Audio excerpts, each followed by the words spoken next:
Hey everybody, welcome back. We're starting a brand new image this week actually. We'll do all layout first, so just the entire environment before we do any shading or lighting or anything like that. I'll swap that to like a 35mm lens, probably correct. And then just drop that in. This just makes everything a little bit easier for trying to get your paths and orientation to be correct. I'm using my triangle method of stretching out to the distance. And there we go. We have like kind of like the perfect perspective of what the camera is going to be seeing. Now, creating kind of like these rocks on the edge here. This will be like the first rock that is from that camera's perspective. We could probably just do this with just like UV spheres or something like that. I'm just kind of making this all in the same object, so that way when I do take this, I can actually go into sculpt mode. Sculpt mode. And then we'll go to modifiers and then multi-resolution. There it is. And I can subdivide this a few times. What's nice about this now is that if I do create kind of cornered edges or anything like that, I can flatten up surfaces. So like if I really want this to be like a flattened section of the rock, I can kind of flatten this out. And doing this inside of a sculpt mode just makes it a little bit easier to really create the shapes that you want. But yeah, like just now duplicating this and just creating ourselves our edge of our path, we can kind of create the sideline here of what the side of the pond should look like. Just positioning these more so like where the other rocks are inside of that reference image and just kind of lining everything up. Again, we've got those bigger rocks that we can kind of just line up there. The smaller ones kind of as well. And then we're going to flatten stuff out, kind of just even it as we're going. Just using our flat tool inside of sculpt mode, we can actually just start to mesh a lot of these rocks together. Because, oops, I'm on the wrong tool right now. But yeah, we could swap over to our flat tool here, or flatten tool. And then just kind of create these like sharper edges. And that's already starting to look really good. Just started out with spheres, honestly, and you can see that here. And then just kind of sculpting all of that to have like this mushy snow. I'm probably going to lower this over here. I'm not going to lie. It's a little high. So let's go ahead and just use the grab tool. You can use the elastic grab also. And if you do elastic deform, you can kind of bring everything down. And it does this really nice. And that works a lot better. So that's the rocks. And now kind of adding in those trees, let's actually start to add those in here. I use a plugin called Botanic, and this is just for all of my trees that I have. It's an asset library of trees. That way we don't have to model these from scratch. It also has rocks, by the way. I'm not using their rocks because I wanted to have more of a specific style, what I was going for. Also because I'm not quite sure that they have exactly what I need, because they're not really snow-covered rocks. It's just an asset library of like granite and basalt and whatnot. Kind of more of these, honestly. I like that. Also like this. I just add that in. I'm gonna just duplicate these and just start adding these around.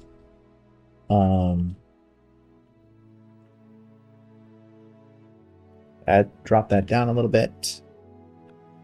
I think you can also randomize the variant. Yeah, you can. Just great. The funny thing about adding in trees is that it always just feels like you never have enough. It's like once you think you have enough, you can kind of see through it in the renders, so it's like you need it to be super thick. So what I like to do sometimes is just adding in a group of these trees and then just duplicating them. And honestly, you can even change, if you want to change the rotation of everything, you can kind of change this to be individual origins. So that way when you do rotate, it just rotates the trees there. And that way you can kind of just have, you know, if you're worried about too many duplications, that's totally what you can do. So let's add some C's in. Whoops. Spawn the C in. And just scale that up. And we're just gonna put that There's good. And we'll just duplicate that a couple times. And let's go ahead and add the girl in. I feel like there's not much more 3D modeling we can necessarily do. So I was going to use human gen just for our character. Now if I just take this whole thing and just rotate it around. See what's our scaling that we're working with here. It's funny, the arms are already kind of out, doing like that balancing thing that people do when they're ice skating. Just because it's an A pose for, you know, 3D. Okay, let's see. Let's line that up. What do we have here? Then I'll create the blades, of course, on the bottom.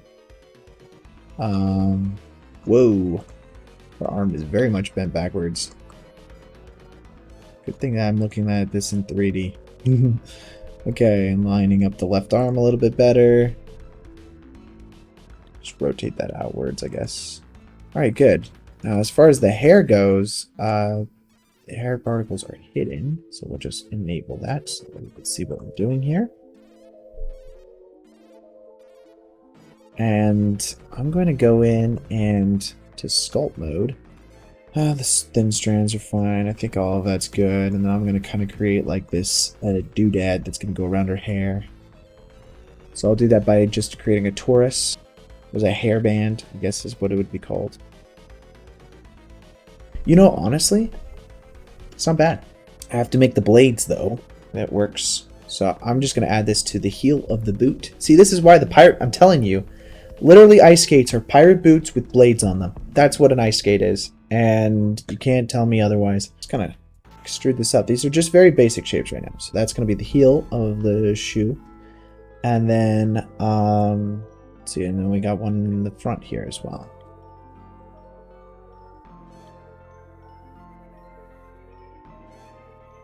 And again, kind of just extrude that upwards.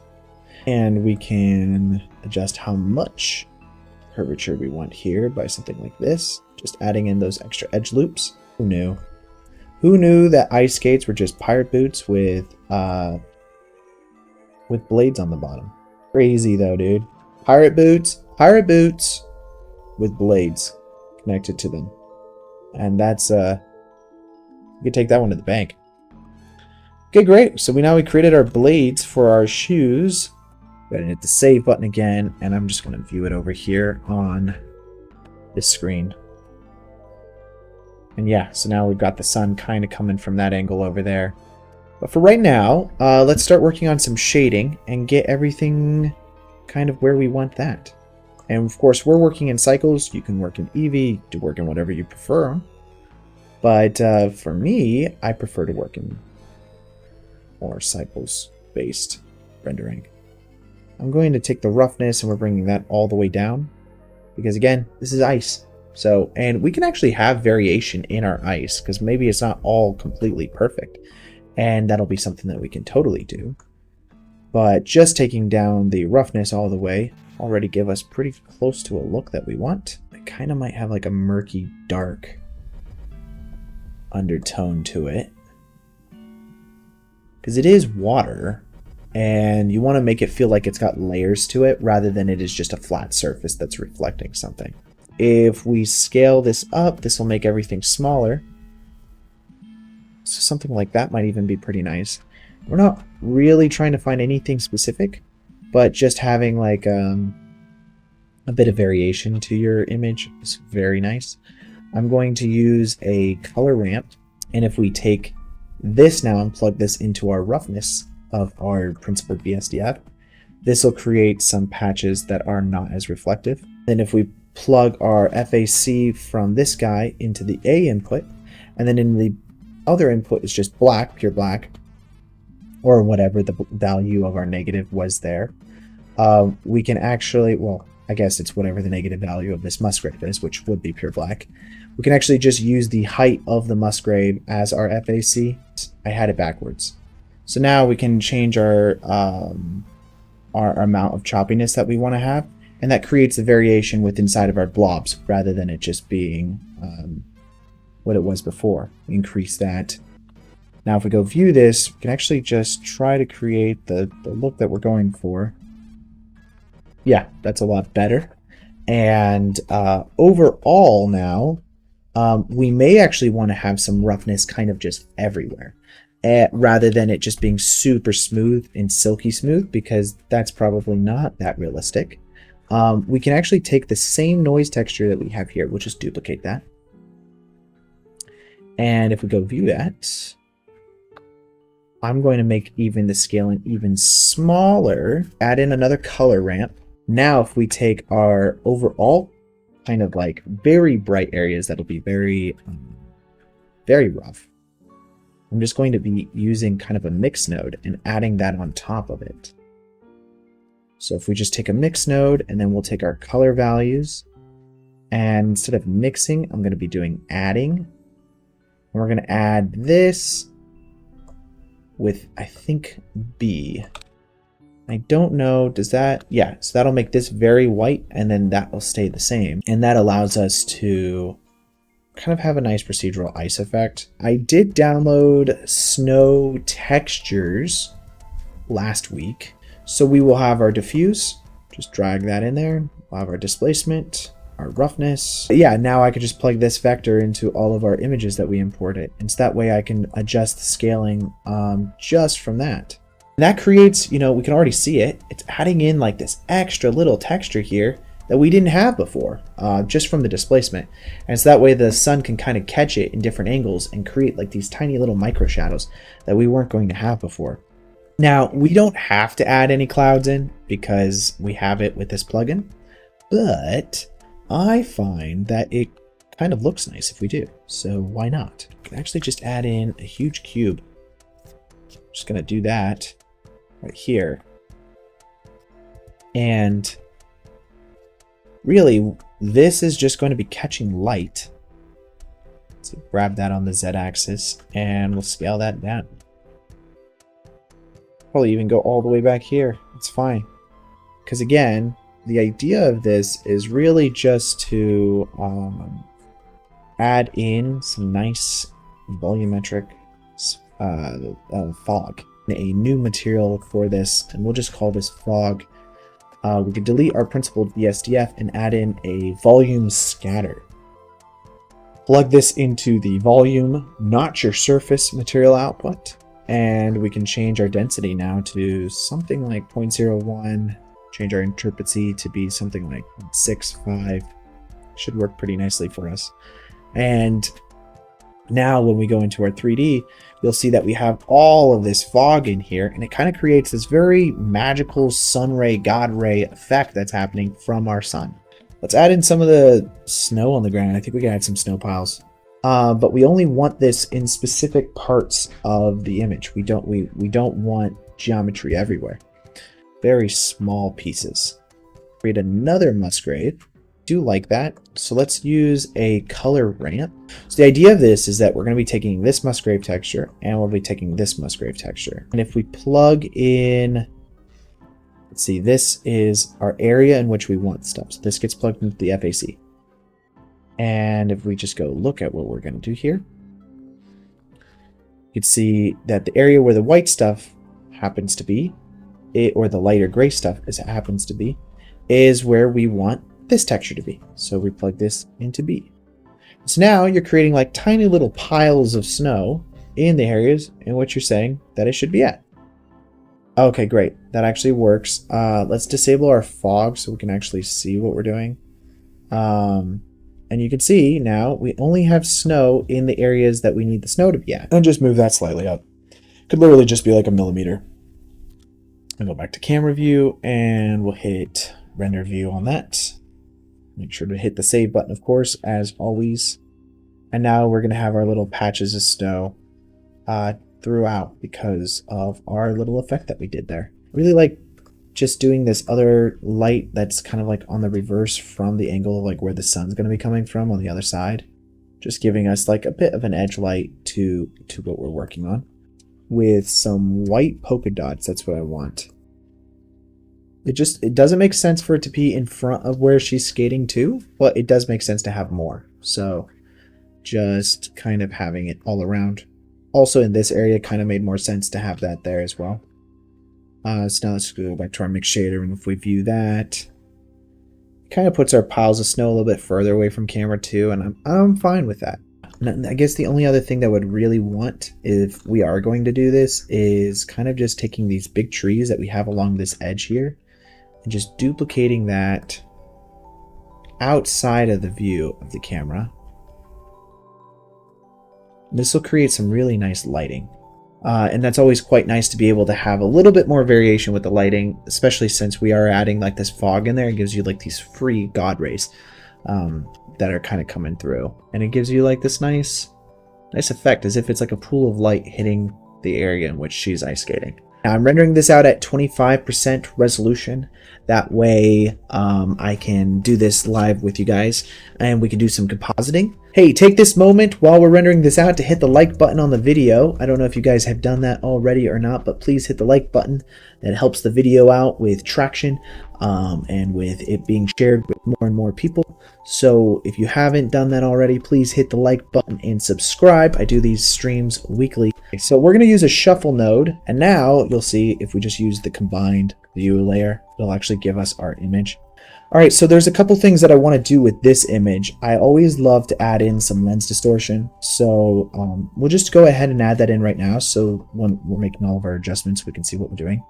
Because the idea of compositing is basically just trying to make everything look how it would look naturally in real life. And that's what we're trying to do with our renders. It's like we want to have a stylistic effect that we're applying to it, but at the same time we want it to have kind of like the real world chromatic aberrations and everything like that that would be happening. So with that being said, we can add in like a glow. This is going to glow everything, so we're going to probably want to change the tolerance of it. And let's just say I only wanted the ground because I really like the way that this blooms down here. Kind of creates this really nice beautiful effect that's happening. Now we're only going to be glowing this section down here. So I'm just going to add another mask in. This allows us to really customize everything that we really want and get the exact image that, you know, the director or you or whoever it is that's the artist is really going for. After the lens distortion, that's kind of where we'll be adding in a grain. And right here, we already have a little too much grain. I find that if you do just something like this, tends to be a little closer. You could fine tune this to like the exact settings that you want and get everything there. I think that's going to work better for us. And then after your grain, that's like after the compositing, you would go into color grading. Like this is like, oh, post-processing of like everything. Again, the idea of this whole thing is just kind of to make it feel more natural, draw your eye to the specific parts of the image that you want your audience to be drawn to. Before all of this happens, I kind of want to just drag everything down a little bit. It's a little messy. That's fine for right now. Let's add a grade node in here, and I'm going to plug this crypto mat node directly into that. And what this allows me to do is, because we're using crypto mats on this image, we can actually select specific things that we want to change, and we can plug that into our mask of our grade node that we have here. So if we're trying to make some adjustments, for instance, I was talking about in the render that I didn't really like that green too much, I can actually change that color right here to whatever I need it to be. If I want it to be a little more blue or whatever color that is. Just kind of less contrasty overall. That'll give it more of like an icy feel. I just felt like it was a little too like water, like you were looking at water. Just a little more blue. I'm going to use a Luma key. And then let's go view that real quick. And we need to make a mask of specifically the darkest parts of the image. We'll just use a blur node. Just kind of blur everything. And instead of using that on the highlights, we'll go into here and we'll this invert right here. And that'll invert only the that'll make only the shadows blue, which gives that really magical kind of feel. So thank you guys so much for watching. Please please hit the like button and subscribe. And if you guys are watching later or even right now, go ahead and comment any suggestions of something that you guys would like to see inside of one of these live streams. I am a 3D VFX artist as well as a compositor, so I do a variety of different things. And I'm looking forward to making some more videos and working with you guys here in the future. So thanks so much for joining. I really appreciate it, and I'll see you guys next time. All right, peace out.